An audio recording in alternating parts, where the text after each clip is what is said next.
how to download a backup using cPanel. Log into your cPanel account and you will be on this page. Go to Files section and click Backup Wizard. Below the Backup or Restore heading, click the Backup button. Now you have two options. You can create a full backup or partial backup, which we will create now.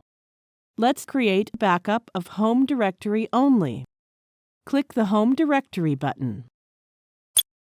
Click again. The download of backup has started. Open the downloaded file.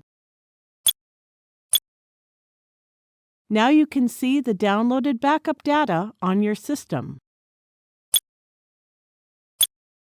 From the Backup Wizard interface, you can download a backup of MySQL databases, email forwarders and filters, and a full backup. Thank you for watching.